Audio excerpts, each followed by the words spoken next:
So greetings and good morning. You probably can't see me all that great, but it is about 6:15, 6:20, 6:30. Tuesday in April. And I'm up here in San Francisco at Union Square. If you can see the little statue over there.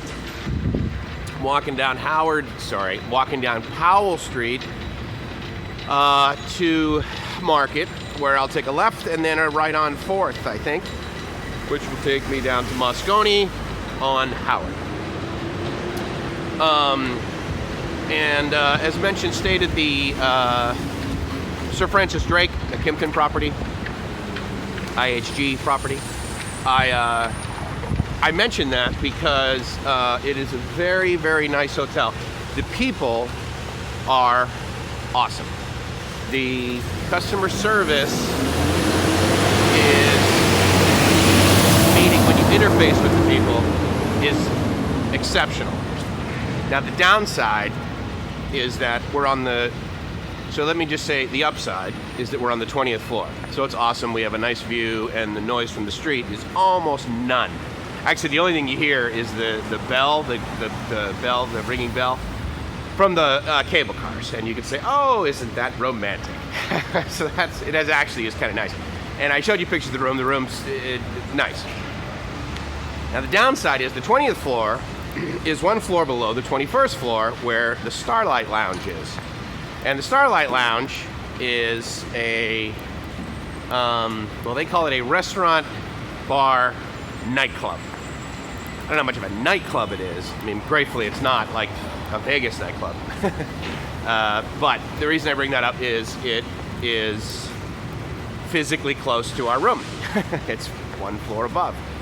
And so last night was jazz night. I guess they have music Tuesday through Saturday.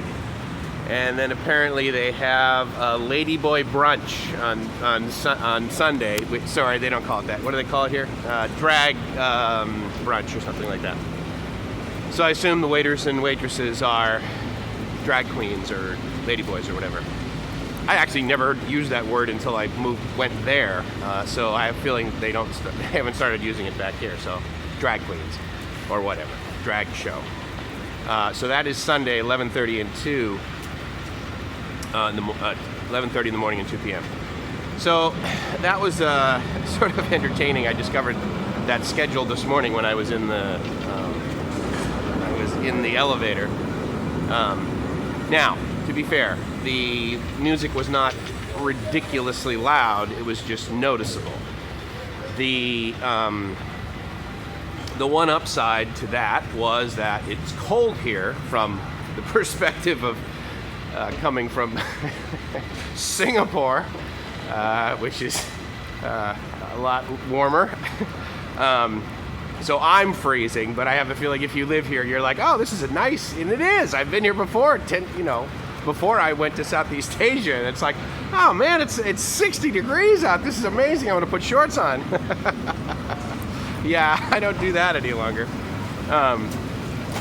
So anyway, to that point, we had the heat on, and so that was great. Actually, we got the room up to about 79, which is good, which is about right, because we only had the one down comforter. So I'm paying excessive attention, I think, to the crosswalks here, and I think it's probably not totally necessary at this time of the morning. But oh, by the way, cable car. And they're very cool, actually. I think from an engineering perspective, one of the more interesting things, I don't know if you can see the guy right there, but they have those levers, and basically what those do is they do a couple things. Is they push down underneath the wheels, basically they're blocks of wood that simply just from friction will slow the vehicle down. But additionally, underneath them is the cable that runs, and it grabs the cable, and there are like pieces of leather that will grab to it. So again, friction, and they need to be replaced regularly, as you might guess. But anyway, that's what those levers are. So brakes and acceleration, if you will. And it's like $7 each way or something, or $7 to get on and then get off, and it's cool. I mean, right now it's awesome because no one is standing in line. This line is traditionally usually around the circle and over there. And yeah, it's a tourist thing, but people use it to commute though. I mean, it's pretty cool. I honestly don't know if the price has even gone up in the last 5 years. I'm sure it has a little bit, I don't recall. So anyway, so this is Market Street. There's probably the world's largest Nordstrom's, and then Nordstrom's Rack right next to it.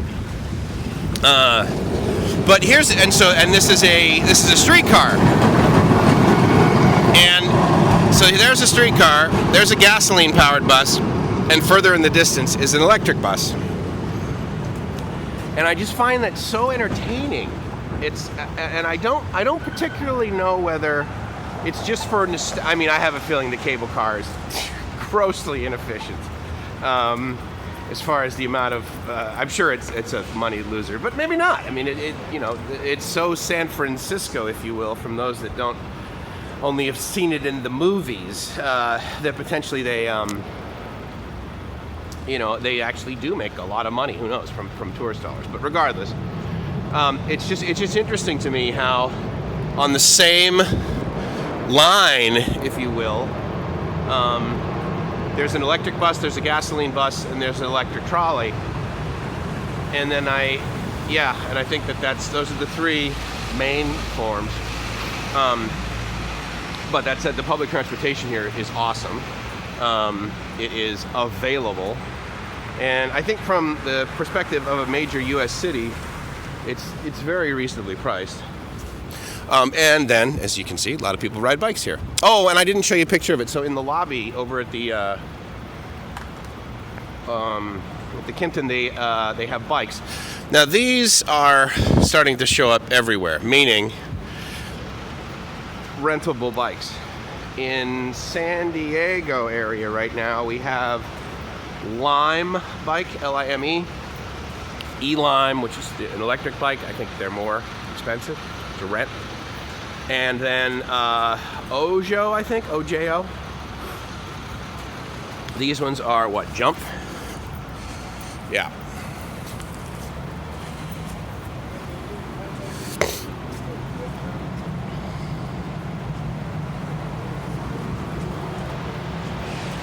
So that's pretty cool. What else? I don't know if you can see up there a guy on I think it is an electric skateboard. It doesn't look like it has a bar or anything, so I'm not going to say it's a scooter. But like any major city, right, there's tons of retail and clothing, and I would say there's probably a little bit more fashion here in San Francisco. Yeah, cool. So there's 4th. So I will take a right on 4th down to what I believe will be Moscone West, and then we shall begin. Okay, cool. 6:30. I got plenty of time. What I really dig, actually, about San Francisco is the fact that it's really pretty darn clean. For sure, there's a lot to do. I don't know if you could label it a 24-hour city. I'm sure there are parts of it that are.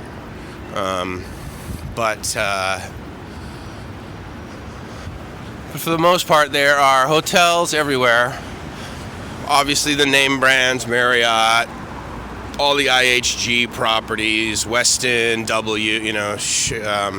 what is it, Starwood Marriott, and then a bunch of cool little boutique restaurants, as well as sophisticated little large restaurants. That's the W, actually, up there, way over there. So I really dig it. I think it's a great place to come for a conference. You could argue that the rooms are a little bit more expensive than when you're doing a conference in Vegas.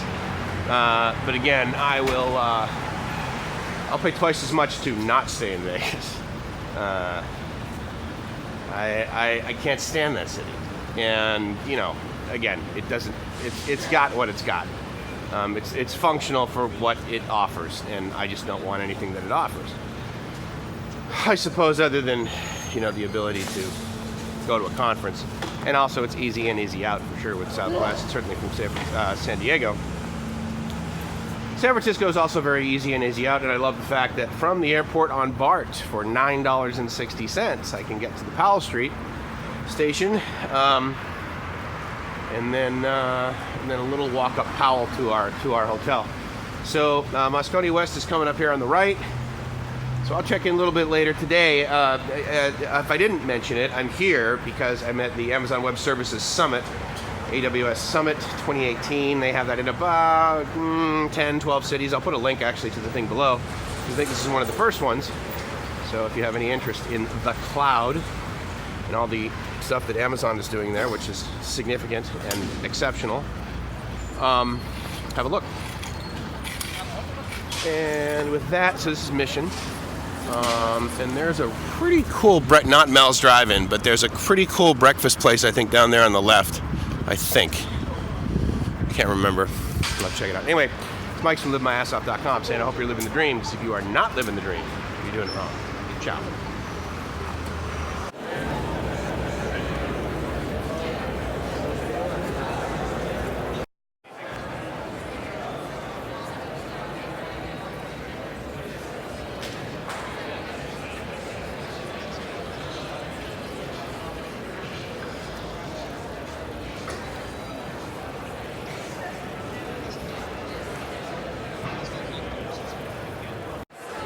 So greetings, what's going on? It's Mike from LiveMyAssOff.com, and part of doing that and being able to do that is that my day job, where I support the IT infrastructure at the University of San Diego, where my team does, and I just sort of wave my arms in the air and make sure they have everything they need to be successful.